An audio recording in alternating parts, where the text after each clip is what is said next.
Hello, everybody, and welcome to Fright Night. Well, Or Film Nerds Nerds. Hour. For Film Nerds Hour, of course.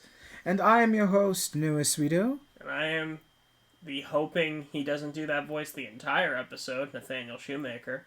Oh, you'll never know now. I am announcing my retirement from the show. Goodbye. Get that out of my life. Get it out of here. Knock over trash can. That seems like an Andrew Glauberman move. Yeah, it's where I got it. You're over here, you fucking mailbox. Exactly. Welcome to Film Nerds Hour, where him, Noah Sweeto, And him, Nathaniel Shoemaker. we talk about and review movies for your enjoyment, hopefully, or so you can hear other people's voices and keep from going insane while moving pallets at your retail job. Yeah. Or warehouses, because... Oh, God. And I've worked in warehouses, too. I'd rather work at a cubicle than a warehouse.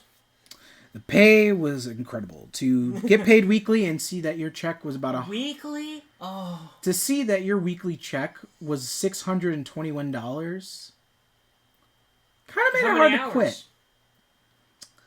I worked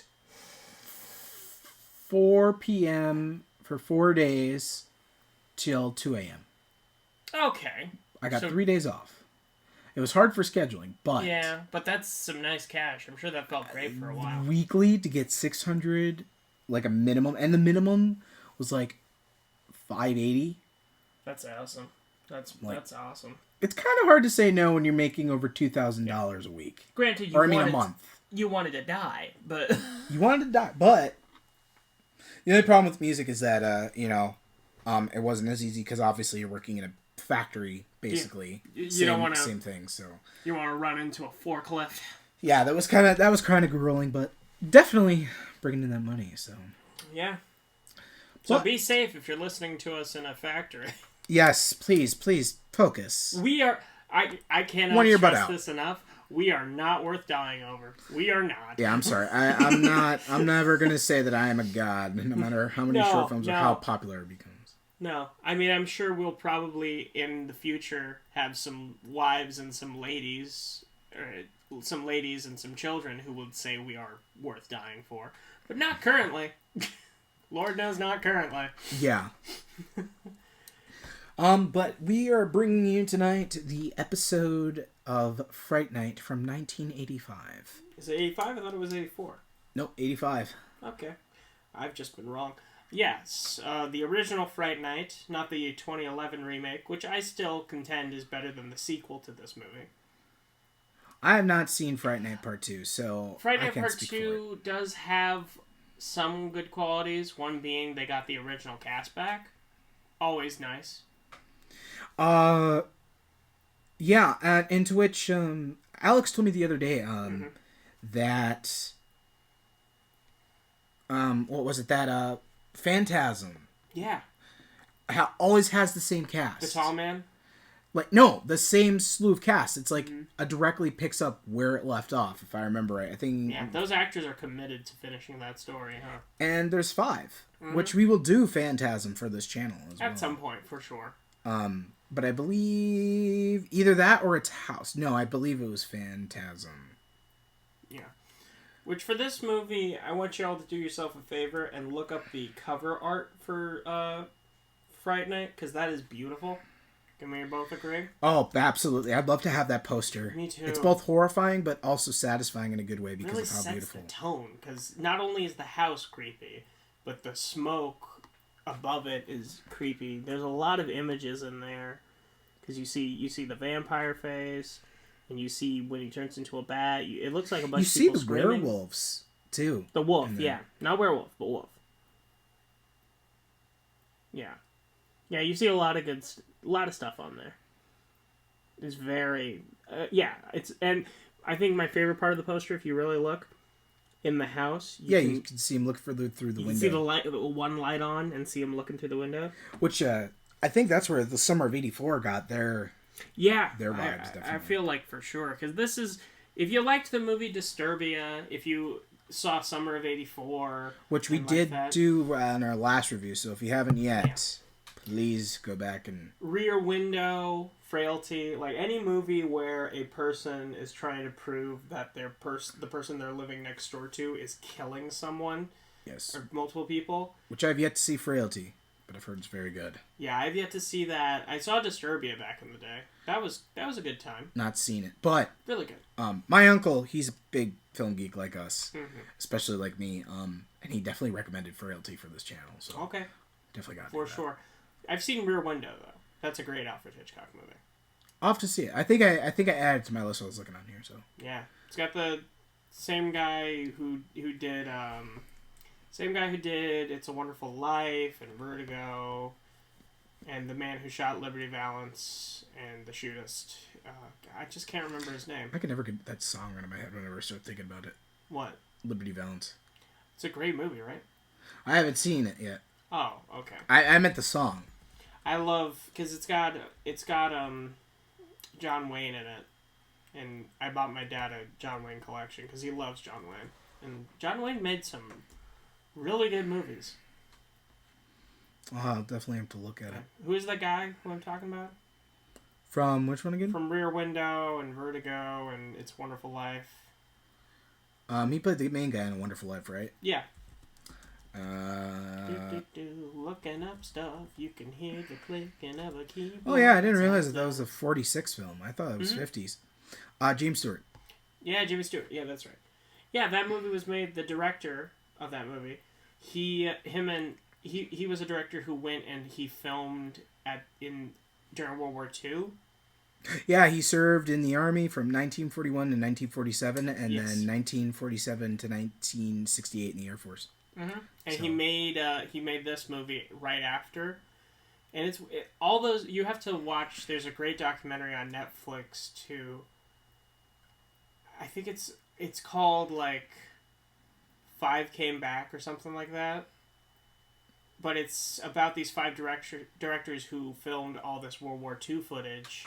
And when they all came back from World War II, they all made what is widely regarded as their best films individually. Yeah, you gotta watch it because a bunch of other directors narrate it and talk about it. And I think, like, modern day directors, I think, like, Guillermo del Toro talks about it. And it's a really good documentary. I highly recommend it. Alright, yeah, I'll have to check it out. Yeah, for sure. You would love it. A lot of these older people, though.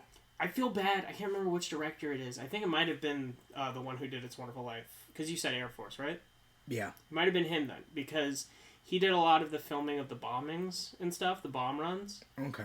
And they didn't know a lot about protective... Hearing. Yeah. They didn't know that being that close to the engines that loud for that long of a period of time could really do damage to your hearing. And he went deaf, like, shortly after, which sucks. Because as a director, how difficult would your job be if you couldn't hear? Exactly. That is my job. Exactly. You would do something else. You couldn't do anything else. Exactly. It's kind of hard to work anywhere if you don't have hearing, period. Yeah. That is fair. That is fair. But in the industry, unless you're gaffing, but you best find a way to communicate from across the set when people are yelling if it's good or bad. I feel like the only movie I've seen where I believed it when a character, like, made their living off of something, while being deaf. Have you ever seen Hush on Netflix? Yeah. Yeah, because she's deaf in that movie, correct? Yeah, I didn't see the whole thing, but yeah. You didn't see the whole movie? No. Dude. You'd love it. You got a lot of movies to watch, but we're talking about Fright Night. Yeah. Oh, excuse me. You had never seen it. I watched it. I'd seen it before, but you watched it with me for the first time. What was your initial thoughts? I thought it was great. Yeah. On a scale of disaster piece to masterpiece, it was closer to masterpiece for you? I'd say it was just... I think it was a masterpiece, honestly, for the 80s. It definitely screamed 80s and why the 80s are the best genre, period. Well, I love the character of Charlie. I feel like... I was thinking this when I was watching it again, like... me and Charlie would definitely be friends. Because he loves those old movies and stuff like that. Because there's just something to be said, and the thing to be said about them is that they're great. They're nothing like these movies. I mean, the MCU is definitely a prime example of why we also love the 80s, but at the same time, or I mean, why we love modern day movies, but at the same time, the practical effects, like some of the CGI, it just doesn't look real. It's just not there. No. Some of it needs to be more practical. While it is, I will say it is one of my favorite Marvel movies for sure, the CGI in Black Panther is not great at times, unfortunately. Yeah. But I mean, Black Panther overall is a very tight movie. But that also gives to the fact that they used actual costumes, in which they used to do for Robert Downey Jr. as well. Exactly. Well, and it is also to be said that the director of that movie, he does movies where he doesn't really use CGI at all. Yeah. Yeah. So. One great thing in particular about these movies. Are you all right? You got like deep voice going on over here. I'm fine. Okay. One thing to be said about these movies, especially like yeah, because the practical makeup effects in this movie are great. Undoubtedly, is that it's nearly all practical effects. I think it is all practical. Well, there's not a hint of CGI, but I mean, right down to the makeup too. Yeah, like a lot of it is just some makeup, and others are practical effects. All the different, like the vampire, all of his different faces he gets of makeup, just his eyes as well. The vampire that transforms from a wolf back into a vampire, because that looks so painful, does it not? Like it does. It looks so painful. And it should be kind of a wake up to Hollywood. Okay, alright. Get political on your own Twitter. But right? But no, it really does show that there's a lot of work goes into that stuff. A lot of those went into the 80s. Not that they don't go into them now, but it shows like how much work and how well it pays off. Yeah. Well, and let it be said, neither of us know, because I'm sure doing CGI and making it look that good. It's difficult. Hard, it takes a long time. And it's a matter of time, which is not always, when it turns out bad. It's not always a matter of the editor's fault as much as it just is. Time is against you. Oh, it is. 100% it is. Especially if you're doing a movie like, what was that movie that Leo DiCaprio did that he won the Oscar for? The Revenant? Yeah. That was all shot with all natural lighting. That must have been a bitch to film. Oh, as a gaffer, I'm pretty sure if I asked one of my classmates who does gaffing, he'd say, I mean, he gets driven nuts. I asked him one day, I'm like, do you ever just get driven nuts by like walking into a room with LED lights or fluorescent lights and they're like super bright? And he's like, yeah, it annoys me every day because I'm just like, I'm a gaffer. Yeah. You think like that. You just can't turn it off. Exactly. But we open up with Fright Night. We open up and Charlie Brewster, him and his girlfriend, what is her name? Hang on. Allow me to figure that out. Allow me. Why? I have no idea. Leave me alone. Down, Captain Kirk. Allow me to figure it out. There's something in the window. How are you making it sound like Jim Carrey? No. Sort of. Anyway, Amy Peterson, who's played by Amanda Bearse. Yeah, Amy. I liked Amy as a love interest because she was like the nerd. Yeah, well, yeah, she's more of she's pretty, but she's not the like most popular girl in their school. Like you get the that's a Devon. Yeah, exactly. Also, she seemed sensible. Like she seemed like for the most part she could probably take care of herself. Oh, definitely, there was no doubt. Yeah. But they're in his room, smacking lips. They are making out, and it's like face sucking. It's like worse than society. Yeah. I will say nothing is worse than society. Why do you keep bringing it up? Why? Oh, thanks. I need a second here. Okay, we're good. So, I will say I do question the fact, because we close in on his room, and it's a slow move, and we hear the kissing, but then we see them pop out from, like, they're next to the bed. And it's like, why are you on the floor? There's a bed right there. Like, let's see if you're going to make out. I mean, in their defense, parents walk in. What are you doing? True. But I think that'd be more suspicious. Right, if you're both under... What are you doing? Well, yeah, what you doing under the bed? Where did you go? Yeah, well, why are you leaving the door open as well? Right.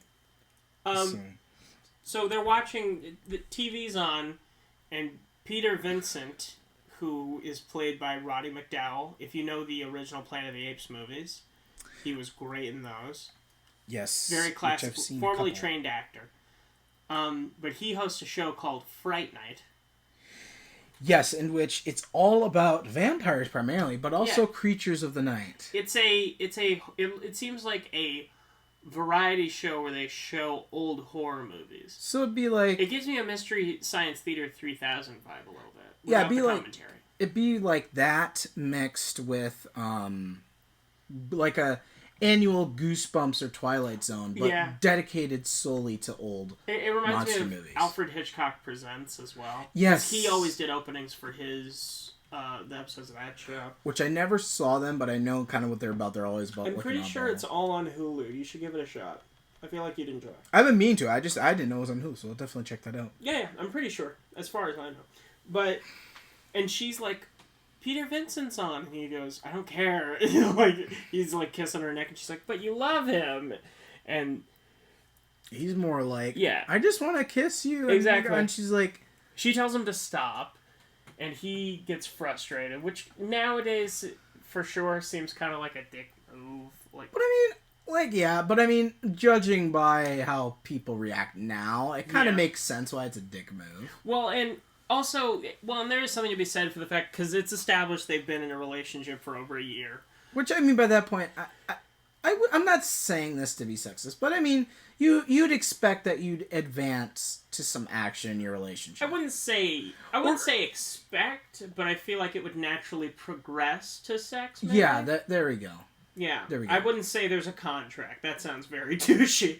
No, I'm just saying you would... you would expect to just naturally move forward, or have more physical. Yeah, you expect that you'd be in a bit of a more anyone physical who's place. in relationships understands it progresses and you move forward and you get more comfortable around each other. It's a matter of trust, and then and for sure, I feel like a year is a perfect. I'd say 6 months to a year. It really establishes that you're not just there to hit it and leave it. Yeah, exactly. You both trust each other, you feel comfortable, and you want to have a magical, special moment.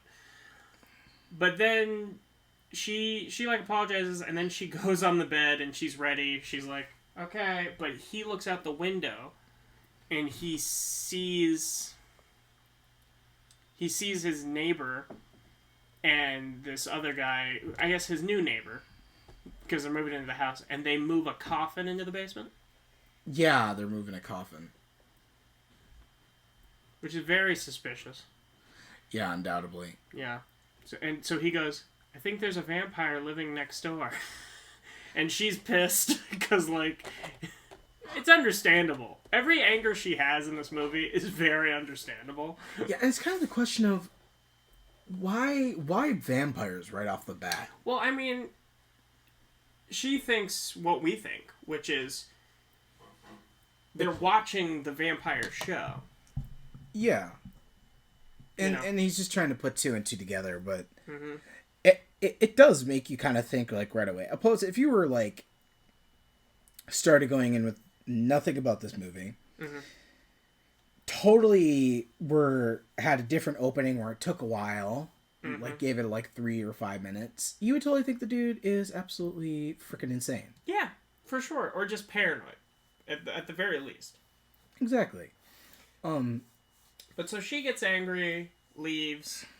You meet his mom for a second. And I like his mom, because for the few scenes she is in, she is hilarious. She's hilarious and very down to earth. She really is. Like, I felt like she was okay with them studying in his room, when she obviously knows that they're in a relationship, and they definitely... She's like, it's gonna happen. And I think it's one of those things, too, where it's like, would you rather happen it in the house, or would you rather it be out in some sleazy hotel? And she's a single mom as well.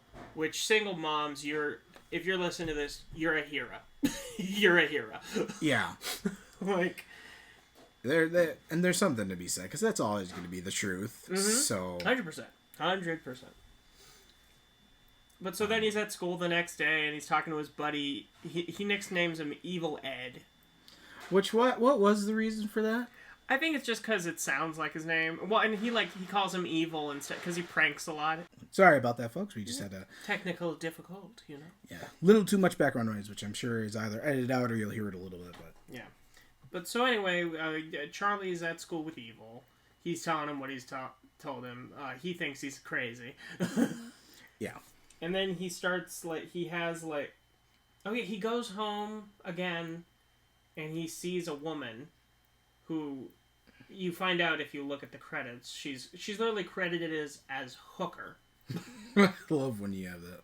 Yeah. What movie was it that we did a little bit ago that was like I think it's in a future. It'll be in a future episode. But the guy was named... when we did a movie, there was a guy who was Faculty scumbag number 1 or something like that. The fuck up number 1. Yeah, you guys will hear that in the future episode for awesome. We give you a little insight into for the Scaretober. We're doing the Faculty. So Scaretober. I guess that's what people call it. Yeah. Okay. So then he sees the woman there, and she goes to the neighbor's house. And then next day at school, it's a lot of jumping around this movie. But or no, he goes into his house, and then later that night he thinks he hears like a scream. Yeah. Yeah. And then he's at lunch the next day, and Amy, she wants to talk to him. She apologizes. She wants to make things work. She wants to work at it, which, yeah, for sure. But then he sees on the news that that the woman was found dead, and he knows for a fact it's the woman that he just saw. Which, by all means, gives him the exact right to be, super suspicious. Hey, yeah, what the hell? I would. But Amy just thinks he's not paying attention to what she's saying, which, to her credit, he isn't. But he's worried about the fact that he's next door to a murderer.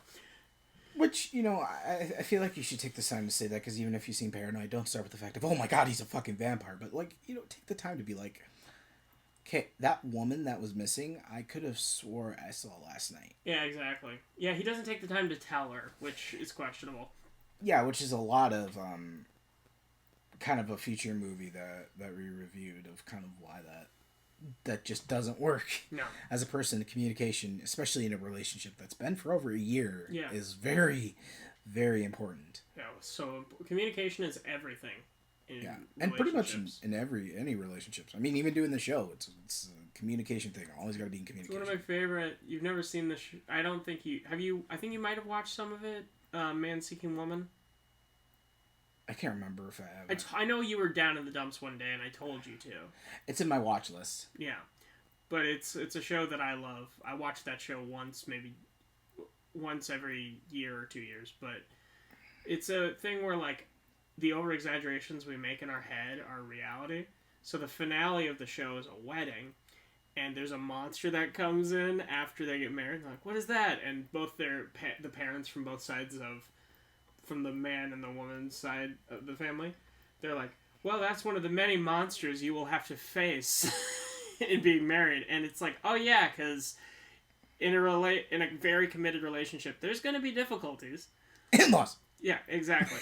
Well, the in-laws are like, here's a flamethrower, which is nice. Sword can come in handy, and they're all giving different things. A shield can always help. And then the one dad goes, and above all else, just communicate.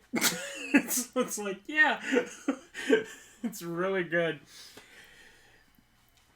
But yeah, communication's important. So she gets she doesn't really choose the route of communication. She shoves a burger in his face. Yeah, which is why the burger, man? Yeah. That was a waste of perfectly. And it was someone else's burger as well. He was like, hey! I love stupid 80s crap like that. But Evil laughs at him. He's like, you're so cool, Brewster. Did he annoy you ever? You talking about Eddie. Evil Eddie. Yeah. Because it's like me with all of my crude and outlandish jokes. Mm-hmm.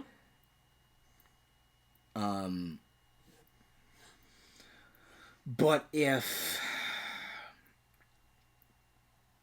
But if they were not funny, they didn't land. And I was like, bruh, and dabbed every time. Exactly. So then he goes home again, and that night he sees, like, a woman in the neighbor's house. Because he's got binoculars, and he's watching it, and he wants to see something's going to happen, you know? And he sees, like, he's very creepy about it. Yeah. He sees the neighbor and this woman are, what's the term I want to, they are making sex. They're making sex, not having sex. Yeah, they're making it. Yeah. Oh, trust me, there's a lot of construction that goes into that kind of thing. But, a lot of planning, a lot of blueprints. So, I would know. No, I wouldn't. So, he sees the man, like, he kisses her neck, and then he sees the fangs. And as the fangs are about to go into the woman's neck, he meets eyes, and they make direct eye contact, him and Charlie. And it's like, oh, he sees us. And he, like, closes the blind, and you see his nails are, like... Ugh, like... Yeah, they are hella long. yeah, they're... Girl, you are popping, you know? So I'm gonna just say, you ever see that black woman who's, like, a receptionist, and you hear her nails going... Not only black, but yeah, I get what you mean. Usually you see it a lot, depending on where you are, and they're, like, typing away, and they're like, oh, sweetie, we'll be right with you. Yeah, it's a lot like that, but if they were all black with nasty-looking sausage fingers. And for those of you who haven't seen pictures of us at all, Noah is black. So for any of you listening being like, that phrase he just said was racist and wrong, it's fine. I get a black pass because I'm black. Yeah, exactly. It's great. How is that, by the way? It's okay. yeah, exactly. It's not going to get me a job. No. I mean, well, nowadays. Yeah. Look at our black guy. All right. So we're getting off on the show. But so then they find out that he finds out the next day that woman died. Yeah. Oh, because he hears her scream, and then he goes outside to see, and he like hides in the bushes, and he sees them taking a plastic bag with presumably the body into a trunk. Yeah. And he sees the bat, which we don't see, but we get a POV of from the bat's perspective. Which is weird and also amazing. It's like one of those things where I'm pretty sure they got from Evil Dead. For sure. Because that was one of the best parts of Evil Dead was that POV shot. So we see like the guy on the roof, and then you hear like swooshing wind sounds, and the bat like sees, like goes over Charlie, and then just the guy who owns the house just appears. So it is a very like, oh, he turned into a bat and was there. But then I think the next day he calls the police, right? He gets the detective. Yep, he calls the police and the detective to come scout out the house because by now he's already knows that the truth. Now the only problem is really convincing the fact and not seeming completely batshit crazy that your neighbor is a vampire. Exactly, and there are so many movies that say that have the excuse made for them, which is very valid, which is, why didn't they just call the police? And I love it when a movie puts calling the police and it going wrong in the movie. It's very smart writing. Yeah, and it really shows just how hectic a person could be. Yeah. Which, granted, and how crazy they sound. Not everybody is going to think irrationally. There are some people like me who would be freaked out as shit, but probably would go to a priest and then... Two people died, and you know for a fact they died next door. You're not going to act rational. I mean, I would maybe possibly have the rationality enough to go not scream vampire in a cop's face. Well, yeah, he doesn't at first. But the way he's kind of going on about it, he's already kind of seeming like, okay, is this kid just trying to... Well, he says, like... He seems very calm at first, and the detective believes him to an extent, but then he's like, if you go downstairs, you'll find a coffin, and you'll find Jerry doing the sleep of the undead, and he straight up laughs at him. Well, because, do you know batshit shit crazy that sounds? Yeah. You know, no pun intended, but, you know, say that, he's the sleep of the dead, he's a vampire, he'll suck your blood. And the detective drives away, and so then he goes to Evil's house. Because he's like, I need to know what to prepare for a vampire. And he pays him money. Which, dude, you watch Fright Night like every night. Like we see it in the background of every shot in your room. Which is how do you not know what to do against a vampire? Exactly, which is one of the best tropes of this movie, that the title comes from within the movie. The title of the movie is within the movie, and that's really cool. It's kind of breaking the fourth wall in a way that, you know, what's happening in those movies and that show is a reflection of it coming into the real world in a sense. Yeah, well, because one of the first shots you see is Roddy McDowall coming out of a coffin, and he goes, "Welcome to Fright Night," and it's like, yeah, this is the movie we're watching. Like, yeah, it's absolutely great. It is very great.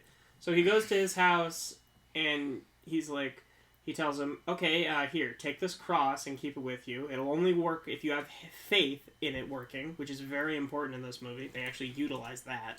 Yeah, it's definitely like something that you're very glad about, that actually is a really good plan to pay off. It's not just another, oh yeah, because it's this type of movie. It's very, very, very used in a very, very well way. Exactly. And he tells him, put cloves of garlic around your neck and around your windows, which I swear, every movie I've seen does that. Well, they do the garlic thing, but all the vampires are like, it doesn't work. Like, which, it makes sense why garlic would work, though. Do you know why? I forget the reason, but... it thins your blood. That's right, which is why they say don't have too much of it. Yeah, exactly. So if you give garlic to a vampire, yeah. But, I swear, every movie I've seen, like in Lost Boys, they fill a tub with garlic, and the guy's, like, laughing at him. Yeah, which is, like... I get the fact, like, it's fun to play and toy with that, like, the change, like we were talking about earlier, you know, in the sense of, like, The Living Dead, where, spoiler alert for that, the zombies, the reason that they have to eat brains is because they feel nothing but pain and agony from the time they died, or just generally being dead if they died of natural causes. So, I mean, it's nice to see that, you know, it's not just another reason of, you know, why they just put it in there for just garlic, why not? Like, there's actually logic behind it. There's a logic behind it, and it's kind of fun from now on now to see, like, the fact of it's a myth. Yeah, exactly. You know, like, when you see a zombie movie, like, you know, they're like, go for the head, but really, a zombie gets back up in one case and is like, yeah, I'm, like, a different breed, I've evolved. Exactly. But, you know, it is one of those things that does kind of get old. Yeah. Because it's like, okay, we've already played on that trope. Let's try something else or go back to the original for a little bit. Yeah. And then he tells him holy water would work, but you would need a priest to bless it, so that's not, like, easy to come by. Because, of course, they're going to ask a lot of questions. Exactly. Why do you need this holy water, high school kid? But, and then he tells him stake through the heart will definitely kill him, which I will argue that a stake through the heart will kill anyone, because it's your heart, but... Yeah. But then he says, your best defense is the fact that a vampire cannot come into your house without an invitation, which is a very, very good trope as well. Yeah. And then he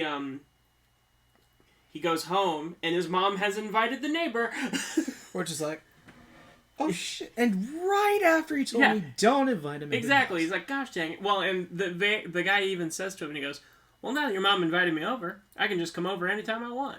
And he's giving them that look like you know what I'm talking about. Yeah, which is a very clever way of, like, being like, his mom's like, oh, that's so sweet, you're a good neighbor, because I've already met you, and really it's just a taunt of, hey, guess what, buddy, F you. Yeah, and he's drinking a Bloody Mary as well. Which is definitely another nod to, hey, vampire. You know my secret, now look how dangerous I am. Well, and throughout this whole movie, he's eating, like, apples. Which is also a very vampire thing. Which I might be a vampire because I love apples. Oh, apples are great. Get a nice sliced apple. Delicious. But green apples, of course. Yes. I prefer a favorite fruit, probably banana. It's still apples for me. Apples or grapes. Yeah. Yeah. Least favorite fruit? Tomatoes. Oh, I forgot that is. If you want to. They're borderline both. Yeah. I'd probably go pineapple. My dad loves pineapple. It's too tart for me. I do love pineapple. Watermelon's good. I don't like watermelon. You don't like watermelon? No, I had a family member who assumed that I loved that. Oh, God. And that's why I was going to eat it when I was younger. And I'm like, no, it's a stereotype. So that's why, have you ever tried it? Yeah, I don't like it. It tastes like a watered down fruit. That's about it. Yeah. It depends on where. But anyways, we're getting off topic. So, which we do a lot. But So then he goes into his room and he's like, freaked out, obviously. yep. And he hears a noise, so he goes and he checks on his mom. This is hours later, after presumably Jerry's left. Jerry's the neighbor. Yeah, who's played by the, amazing Chris Sarandon. Yeah. Sarandon, sorry. Chris Sarandon. Yeah, he does. He's great. He is absolutely he's amazing in this movie. He's scary. Because he's so casual. Yeah, he's charismatic. Like, he's a very charming guy. He's a very charming guy. Yeah, he's got the very approachable approach. But yeah. I want to be deadly. Everyone who meets him is like, how you doing? Like, you seem like a nice guy. You know, you seem very cool. Which is the most dangerous speed to be able to play, to be... terrifying and cool. Yeah, to hide in plain sight. Yeah, exactly. But, so Jerry was hiding in his mom's room. So when he leaves his mom's room, he, like, closes the door and breaks it. Yeah, he squeezes the whole handle shut so that the door is, like, latched. Yeah, which is really cool. And then he, like, goes up to Charlie and he's like... He basically tells him... It's a big, long-winded speech, but he basically tells him, I'll give you two options. You can forget about me and just forget that your neighbor's a killer, or I can kill you right now. And you see Charlie, like, struggling, because he's holding him by his neck, and he's very, like... Because Charlie finally realizes that, shit, vampires are as strong as they say. Yeah, exactly. And he's, like... He lifts up a cross, which he doesn't like, and kind of... He knocks it away from him.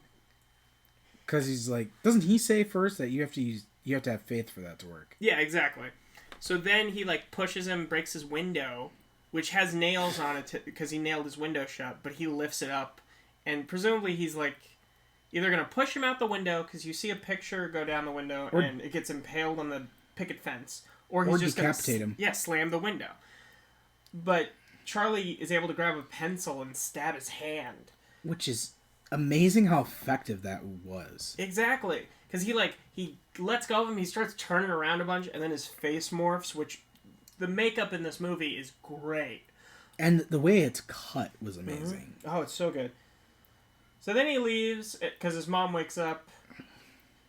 So then the next day, he goes and sees Roddy McDowall's character, Peter Vincent. Yes, into which he begs practically for help. Yeah. That he's got a real vampire next door. And Peter Vincent at this point has also been... Peter Vincent got fired. Because nobody has watched his. They prefer... it's my favorite line in the movie. Would you like to say it? They prefer a hockey-wearing... It's something along the lines of hockey mask-wearing psychopaths chasing screaming virgins. It's yes. But he says it because he has the English accent, so it's very, like, emphatic and hilarious. Chasing screaming virgins. Yeah.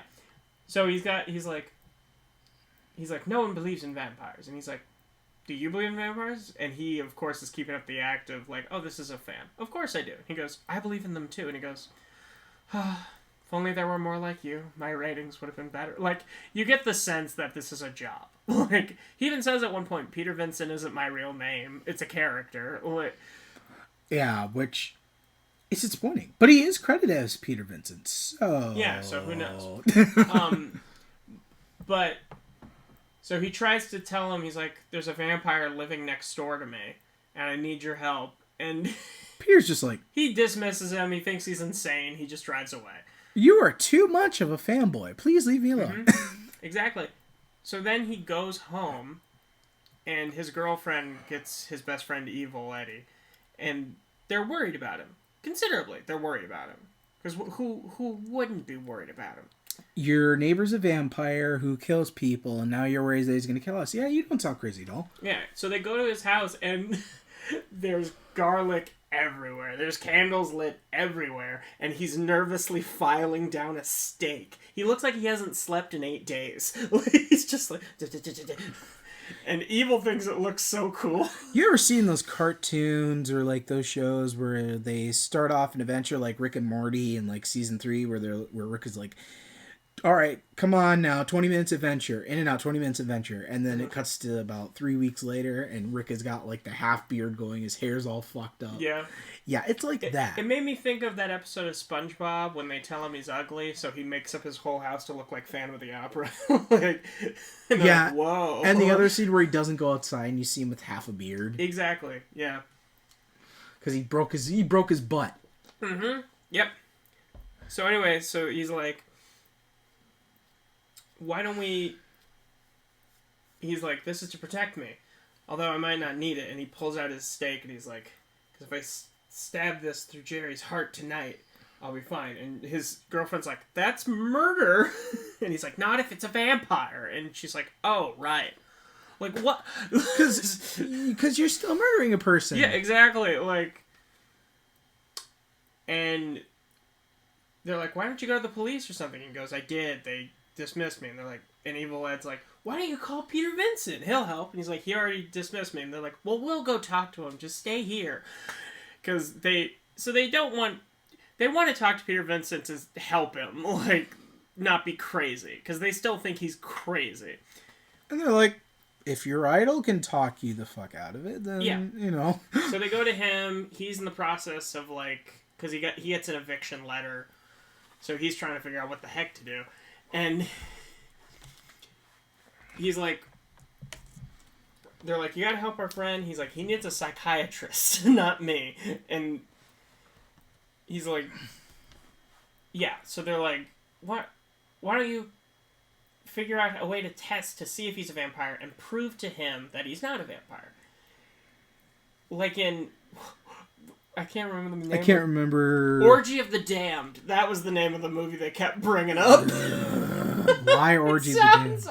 It sounds because it sounds like such an 80s movie. It's not even funny. Okay. It sounds like an 80s porno movie. Yeah, that's the point. But like Society. well, he's like, well, in that movie, I used a mirror to, and he's like, I still have the prop, and he pulls it out of his pocket, and he's like, oh, that's your proudest movie, so you carry the prop around? Sure. Well, I mean, to remind me who I am. You get the idea that the term struggling actor is not lost on this guy. Like, his heyday is behind him. Yeah, definitely. He's an older fella. He's old. Yeah. So he's like, they call Jerry, and they tell him the thing, and he's like, can we do a test on you? And he's like, no, crosses won't work. I'm a born-again Christian, so I don't want to see those. And they're like, what about holy water? And he goes, same with that. And they're like, okay, how about we get some tap water in a vial, tell Charlie it's holy water, and you just drink it. And they're like, fine. Oh, yeah, because earlier than that, you get the scene where he's like, no, I'm not going to help you. And Amy goes, we'll pay you. And he's like, how much? I have a $500 savings bond. I'll take it. Cool. Let's do it. I'm out of work. I mean, if you're going to pay. Cash is cash. Especially back then, it's still a lot. Exactly. That's a big car type of, like an old fixer-upper, but in good condition. So they tell Charlie that the next night they're going to go to Jerry's house. I think. So... yeah. Which they do, and Peter Vincent is like... He's there, and he's like, wait, where's your vampire hunting gear? And he goes, I don't need that. And he goes, well, how are you going to kill the vampire? And he's like, I'm not going to... What are you talking about? Like, he's still thinking he's insane. He's like, you still need it. He's like, come on, dude, come on. Like, let's get back to reality for a second, in which we as the audience are screaming at the top of our lungs, he's telling the damn truth. Yeah. So they go in, and they see the guy who is Jerry's roommate, and he sees Peter Vincent, and he's like, hey, Peter Vincent, good to see you guys. And he meets everybody, he goes, and Charlie. And can we just say that Bill, I think his name is Bill, the guy who's roommates with Jerry, he has this laugh about him, which just makes me want to punch him. You know? I hated Eddie. Yeah, Billy. But, like, I loved his character. I love the actor who played it, but he's annoying. He definitely did a good job of that. Yeah. Not Evil Eddie, Billy, Jerry's roommate. Oh, yeah. The human roommate. Yeah, him? Was he human? I just wanted to hit him. He was an asshole. Well, yeah. Well, yeah, no spoilers for later. But So they all meet Jerry, and Jerry says that he loves Peter Vincent's films. He found them amusing, and he's greeting everybody. And then he sees Amy, and he, like, kisses her hand. And he looks at Charlie, he's like, that vampire enough for you? But he's a creep. He's very infatuated with Amy because earlier Charlie found a painting that looks exactly like her. In the basement. Yeah, well, in the house. He just finds a painting that hasn't been unpacked yet. But it looks exactly like Amy. So we are to believe it was, like, maybe an ancestor, because we don't know how old Jerry is. Probably thousands of years old, I'd say. Yeah, which is like some disenchantment type of shit right there. Exactly. So then they have him drink the water. Charlie sees it. Doesn't believe it. And then they all get ready to... But we can't disregard the fact that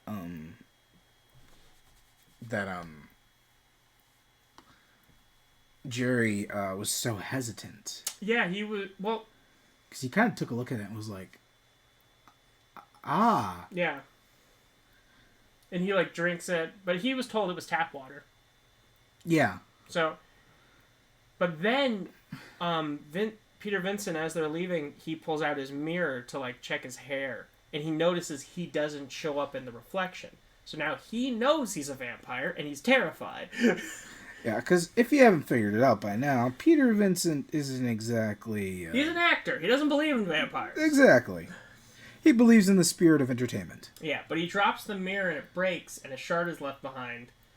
And when they leave, Jerry finds the shard, and he's like, crap, he knows. So... Which is, why else would he drop his mirror? Exactly. So then they're leaving, and Eddie and Charlie they're walking Amy home. Which, thanks for not giving him a lift back home, Peter. Really appreciate it. Especially after learning, like, you know, the thing that you just did by dropping your mirror. Oh my totally god. Fucked them over. If I found out that guy was a vampire, do you aware of how quickly I'd be like, get my car. Especially because they're kids and you're the adult, like... Exactly. Like... We need an adult. We need an adult. Exactly.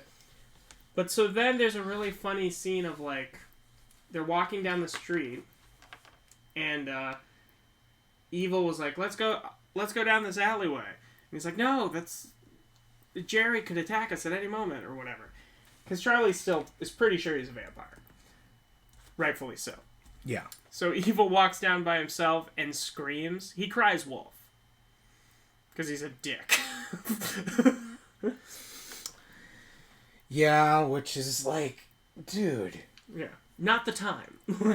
It's like, Peter Vincent dropped his mirror and seemed panicked, so you're really going to kind of play on that? Exactly. So he, like, keeps going, but then Jerry actually starts stalking him in the alleyway. And it's very interesting, because he, like, you can tell he moves fast, because he's teleporting like Jason and Jason Takes Manhattan. Like, like everywhere. I'm here and there. Which, if you play the Friday the 13th game, you'll understand. Yeah, he can teleport in that, too. Kind of cheap, but whatever. No, I'm kidding. So anyways, he turns evil and entices him to become a vampire because he's like, you can be powerful. And anyone who's bullied you and make fun of you, they won't stand a chance and all this stuff. And it's a very interesting thing because I feel like there are a lot of people who would take that power. Right. Because, you know, if you're a victim your whole life and you suddenly have the chance to not be that. You can be whoever you want to be. Exactly. So then they hear Evil scream again, and Amy's like, it's just him joking, come on. Like, and, you know... And Charlie seems concerned. He's like, no, maybe he actually needs help. Being the good guy he is, of course. He's just a good guy, like, in general. But, so then, Charlie and Amy, they start getting stalked by Jerry. And while that's happening, Evil is at Peter Vincent's house. And Peter Vincent invites him in. Because he tells him, there's a vampire out here, let me in! Which, very good move on your part. Well done. Very smart, especially knowing that you can't go in there unless you're invited in. Yeah, and when he opens the door, it was like, come in. There you go. So he attacks him, and Peter Vincent, like, puts a cross on his forehead. And there's, like, a giant X marks there now forever, which that was a great effect, too, because you hear the sizzle and, like... Yeah. Ooh, and it looks like burnt skin the whole time. It's beautiful. But Peter is like terrified because like, wouldn't you be? Like, I mean, I would be like, holy shit, that didn't work. What are you talking about? Why didn't it work? Well, no, because the cross did work, but I would be it didn't terrified work as effectively though to like kill him in a sense. Yeah, but I would be more terrified of the fact that like, oh God, I know these things are real now. Oh God, there's one in my apartment with me. And not to mention, like, was he a vampire the whole time? Exactly. Oh, and the final thing I would say, oh God, I'm old as fuck. It's like, I'm at least in my 60s and I'm supposed to fight these things? Yeah, exactly. How? Freaking how?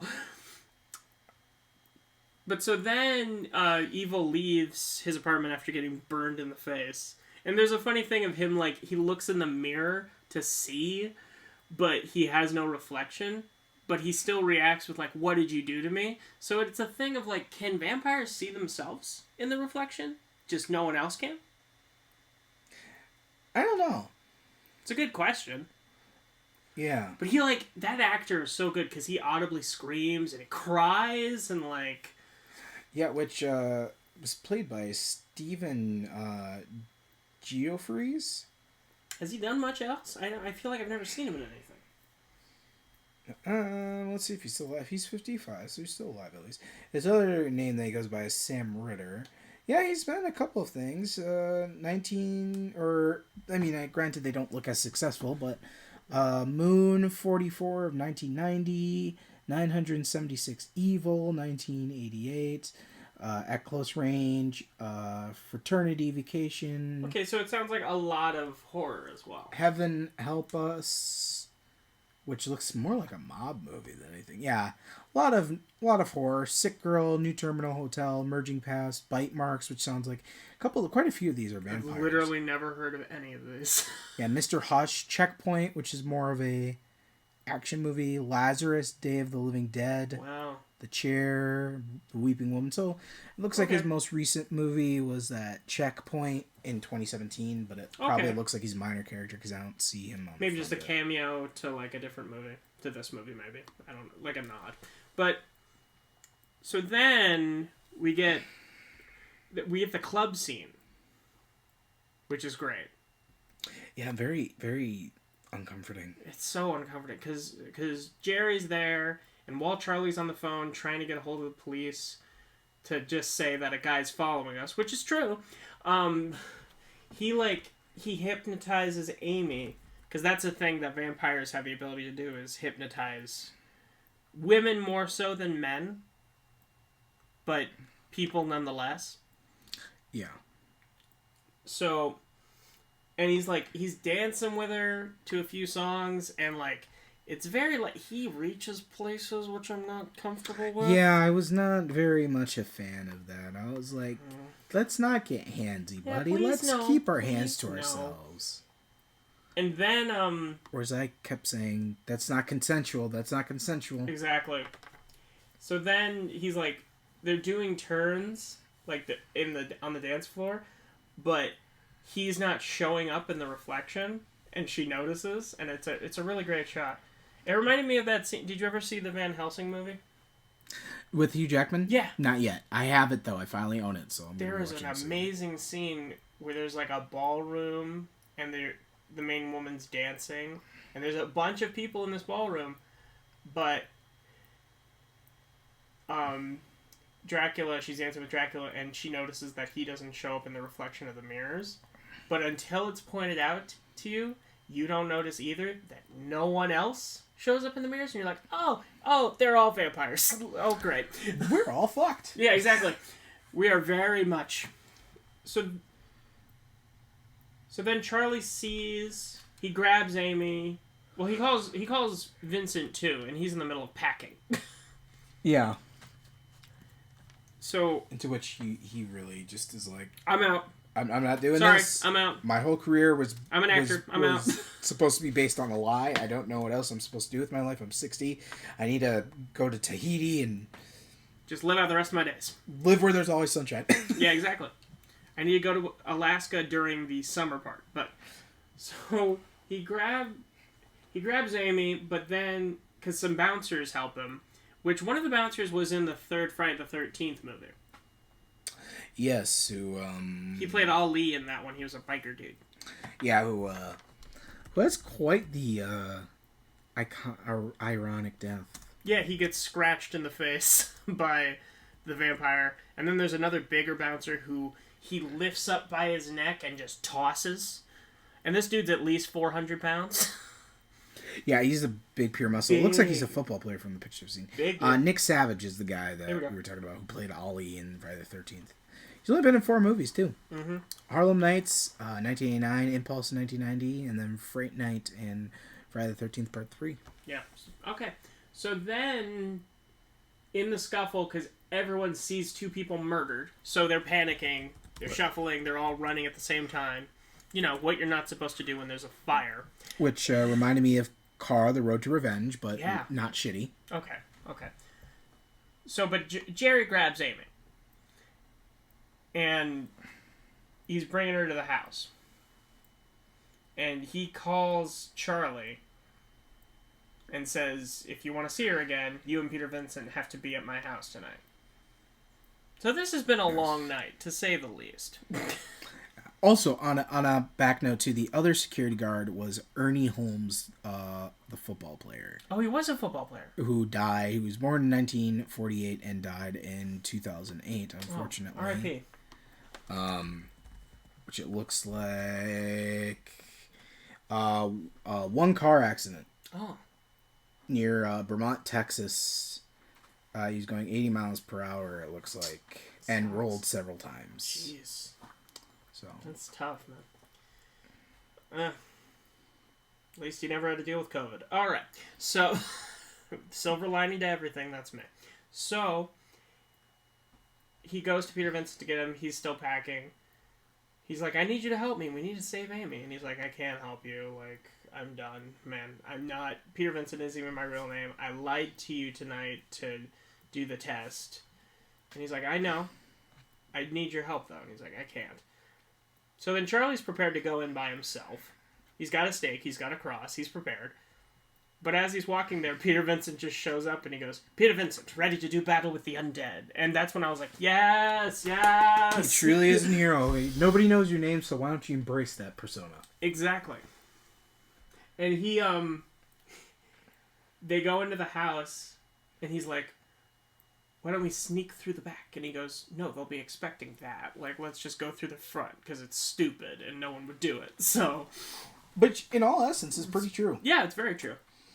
But they walk in and Jerry's there and he goes, oh yeah, and they're like, what about Bill? Because he was in the daylight, so he's not a vampire. And he's like, don't worry, I have this gun.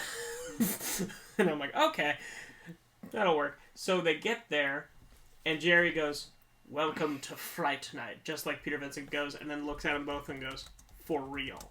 And it's like, oh no. That's terrifying and also pretty awesome. Yeah, exactly. It was very dramatic. There's lightning. But Peter Vincent grabs a cross and points at him and he goes, back, spawn of Satan. Like very dramatically, like overly so. And he's like, that has to have faith to work, you idiot. And he like grabs the cross and crushes it. Which there's something to be said about his character for the fact that he had faith earlier to burn evil, but he didn't have faith there. Which I think what really it came down to is he was afraid. He was afraid. I mean, I think it really what happened is that he was just terrified by the fact that, oh my god, I really just walked into the belly of the beast. Mm-hmm. To say the least. Yeah, so I think that's where that part came from. And it makes sense. Yeah. Because, like, you have that one spontaneous moment of adrenaline when you're like, I can do this! And then see how big the monster is, and you're like, oh, I can't do this. It'd be like running in and seeing Pennywise in a spider form. Exactly. Shit. Yeah, exactly. So then Charlie points it, and it starts working, but Bill comes out of nowhere and punches Charlie, like, the cross out of his hand. And then Vincent just books it. He goes to Charlie's house. It's like, excuse me. Which is kind of like a dick move, because it's like, yeah. But You were exactly. you were a minute ago? Exactly. He goes and he's like, Mrs. Brewster, we need to call the police. And Evil's in the bed wearing like a Raggedy Ann wig. And he's like, she's working the night shift, but she left a note. There's a casserole in the oven. And then chases it. It's so goofy, but I love it so much. It's like one of those vampires that you just look at his face and you're like, oh, fuck, I have to take you seriously. But then, so he leaves, and then a wolf comes out, which is a known thing for vampires. They can turn into wolves. Not werewolves, but wolves. So he's like frightened, leaning over the banister, and it jumps onto him. But because of how the banister breaks, he gets himself impaled. On the chandelier. Well, it's from... Really? It's a stick from the banister, and then he hits the chandelier and falls on the ground. Yeah. And then you see like some really great makeup stuff as he's slowly turning from wolf to human again. Which is so beautifully right? done. It's better I told than you CGI. it's great. Like it's like watching Christine. Mm-hmm. And he's like crying, he's in pain. Peter Vincent starts crying and like reaches his hand out, which is saying like he sympathizes with him because that must suck. But he's also like, you're also a vampire that just tried to murder me 5 minutes ago, so It's also hard to feel sympathy for you because you did it to yourself. Yeah. But so then he grabs the stake out of him after he's done transforming back and just marches back holding it. And he's like, let's do this. I can do it now. I'm ready. Like, he goes from terrified to confident as all hell in like 10 minutes. It's like, well, you know what? I unintentionally killed a vampire, so I'm ready. Mm-hmm. And Charlie gets put in a room with Amy, which he's thrilled about. But earlier we saw that Jerry was being very seductive with her and bit her. So and she's turning. Too much handsy. Yeah. And he does say that the woman in the picture was a woman he knew. So it's implicit that it's probably an ancestor of hers. That she's basically the chosen one, which is like... Yeah, interesting. But Jerry locks Charlie in that room with her. And then Peter Vincent breaks him out. And he's like, she turned. And is there any way we can... Is she going to be like this forever? And he's like, not if we kill Jerry before dawn. And he's like, you really think that'll work? And he goes, yeah, everything's been like the movie so far. Yeah, exactly. It's like a high of, like, kill the queen. It's a great line because there's history there. So then there's, like, a great thing of Jerry, like, being outside of the house and, like, reaching in and grabbing them from the windows. Yeah. Yeah. Which he's flying outside in bat form, which makes it that much more amazing. Exactly. And then Bill's there, and he's walking up to them, and Vincent shoots him in the head, and then he falls over, and then he stands up again, and it's a very, like, it's a Michael Myers shot of we see him stand up in the background. Which is what's awesome about that shot, too. It's right. Very chilling, because it's always, like, when something's out of focus and you're always trying to be, like, it's very paranoid to your brain because you're always like, no. What's happening back there? Can I actually see that better? Yeah, exactly. So then they shoot him a bunch more times, and he's just kind of taking it. Like, bitch, it's bolts. And then he gets a stake to the heart, and he has a great death too with like all that. He basically special effects. Melts. Yeah, he like green stuff leaks out of him. He turns into a skeleton, and then he's just bones, and like then he's. It's so beautiful. It's great. So it's probably implicit that before Peter Vincent came back, he probably got turned into a vampire. Maybe, unless he always was. Well, he was outside during the daytime a lot. Well, Jerry was too. Well, no. Was he not? I thought he's the one who helped him move the. That was at night. Move the coffin in? Move the body? Who were the two that were outside in the daylight then? When? Earlier, there was two people walking into the shed too. Unless I'm remembering it wrong, but... It was at night. That's when they were moving the coffin, and that's when Charlie saw them at night. Okay. Because it's often a thing that vampires have like a tamed human familiar to do their stuff for them during the day. Yeah. And in return, he will turn you into a vampire at some point. Yeah, that's probably what it was. But yeah. I mean, I wouldn't like that very much because all that power, but I can only come out at night. Yeah, that's kind of sucks. Exactly. So, I mean, after daylight savings, it's a big leap till nighttime. Minnesota in the winter, you're pretty set. That's true. 4 p.m. rolls around, you're good. But snow. But yeah. Well, I mean, you're a vampire. I'm assuming you're pretty impervious to that kind of stuff. Probably. That was how it was in 30 Days a Night. I haven't seen that yet. I was gonna get it today, but they sold out. But so good. So we're definitely gonna have to do that sometime. For sure. So then it's just Jerry, and he's like all transformed and creepy. Which he keeps trying to get Amy to attack Charlie, who he's basically just at this point doesn't even care about. It's more about protecting, but also more about getting Charlie just to kill her. Yeah. So that he has nothing. So even if he loses, it's like, well, you don't have your girl. Exactly. But then Vincent points a cross at him again, and he's like, I told you need faith for that to work. But then it starts working because Peter Vincent notices the sunrise, and it hits him through the window, and he like moves, and then you see like, I swear the only non-practical thing, which is the shadow of when he changes from a human to a bat. Yeah. And then he like flies around and is like trying to bite at Peter Vincent, but he's only like biting at the stake he's holding, and he's like holding him off. Yeah, into which Charlie finds a way to... What is it? Does he bend the light? Something. He breaks the window. He breaks the rest of the window. Right, and then to which Jerry's just like, he flies in the basement. I'm out, and flies right to the basement. Yep. So then they start looking for him, and they're pretty sure he's in the coffin because he hurt himself, so he needs to rejuvenate a little. So Peter Vincent's trying to break the coffin open while Charlie is fighting his girlfriend and trying his best not to kill her. Difficult. Well, yeah, because it's like, you're trying to kill me so aggressively, but you're also my girlfriend. Yeah, I don't want to hurt you. Yeah. How do I kill you but not kill you at the same time? Exactly. So then Vincent finally gets it open. Jerry's sleeping there, and he gets the stake and just hammers it in. And then Jerry like stands up without even moving his body. It's a really great sequence. It is. Which this movie, you can't emphasize enough. That's just full of them. It's great. It's great. Did we say up top where people can watch it if they want to? No, we did not. So we can do that right after. Yeah, and just move it around.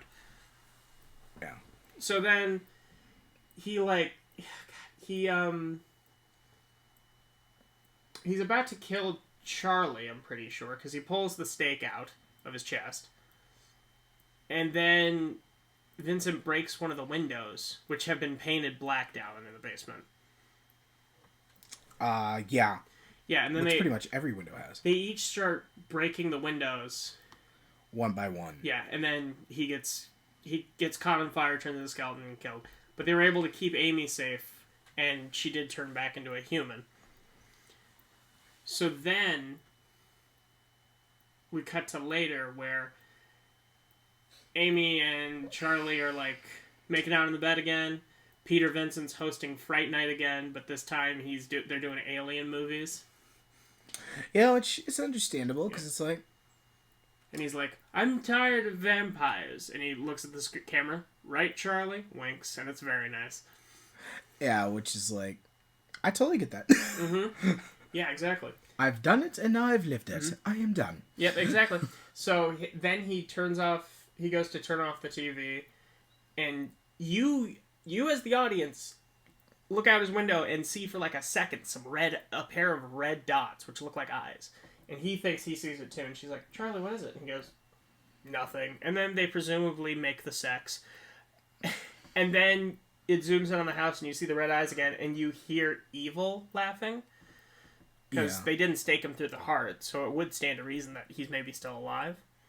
Which I think they set up in the sequel. Yeah. Which I would not. I don't know, because I've never seen it, but I've heard that it's not very... It's not good. They got the cast to return, which is nice, but overall, yeah, that's the original 1984 Fright Night. What did you think?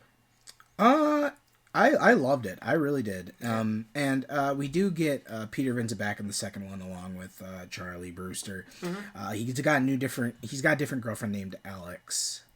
Oh, boo! I hate it when that happens. Yeah, which I guess is unexplained as to why, but oh, even better. No. yeah, which doesn't look like Evil's in there at all. Oh, okay. So maybe that was a fake out. Or maybe they just couldn't get the actor back. Who knows? Yeah. So. But yeah, this definitely goes into the list of movies that you've never heard of and saw because of me and you enjoyed it. Well, I had always heard of Fright Night, and I always wanted to see it. I just never really had the opportunity to, so it kind of slipped my mind until you brought it back up. Yep. That's what I do. But definitely a great 80s movie. Definitely a fun 80s movie to just come to play around with, so... Yeah. We're going to put at the top the places you can watch it, because at the time of this video, where is it available? Amazon Prime for free, if you have a Prime subscription. You can probably also rent it there if you don't. Yeah, Prime, Vudu, YouTube, Google Play, and YouTube. Yep. So. And we'll put it at the top, too. We'll try our best. We'll try our best to do some editing magic. Or, shout out to Jeremy. Yeah, love Jeremy, you, buddy. I appreciate it if you do that. Thank you so much. We'll definitely be on this podcast more often in the future. For sure. So yeah, if you guys want to check out Fright Night, we highly recommend it if you haven't already. And enjoy it. It's a great watch. It's definitely one of those things. And plus, come on, it's October. Yeah. At the time of this coming out, it's October, so why not? So. Scare yourself a little bit. Make your own Fright Night. And definitely stay safe out there. Stay warm, because fall's coming. It's here. Winter is coming. Yeah. Well, don't say that. You know you can't say the W word in Minnesota. It's cursed. It is not. It's practically our hello. All right. Yes. But without further ado, guys. Yeah, that's going to wrap it up for us. So, I'm sorry. We talk over each other. Go ahead. Without further ado, thank you guys for listening. Yeah, thanks a lot. We appreciate it, as always. We know you enjoy it, and we love that we're making stuff that you enjoy. And as always, if you guys ever end up having any suggestions, definitely feel free. We are on Anchor and Spotify, and our YouTube channel should be up by the time this video is up with all of our episodes. Yeah, and even because our Instagram is one of the first things that comes up when you search Film Nerds Hour, so just maybe even if you want to, DM us on Instagram with your ideas and suggestions. Yeah, and to which we'll definitely take into consideration, most likely do, because, come on, we're film nerds. Of course, and let us know if you want us to get, like, a P.O. box so you can just send us some movies, because I know you'd love that. Yeah, I have a huge collection, and also, let us know if you guys want to do, some of the channels out there on Instagram, like the Flash World and all those fan channels and, like, the Amazing Webhead and stuff. They all like to do polls of which movies people think are better. Yeah. So if you guys want us to ultimately do a poll just for a story to see which ones we do next for the week and which ones we do for the next week, we could definitely do that for you guys. So we'd love it. Yeah, so without further ado, guys, this has been Film Nerds Hour with Nathaniel Shoemaker. Yeah, Nathaniel. I forgot I was Gaelic. Thanks. We were doing so well, and here's that. And Noah Sweeta. And it's been Film Nerds Hour, and we will see... This has been Film Nerds... You know I had to slam you for that. This has been Film Nerds Hour, and we will see you guys next time. See you later. Stay safe.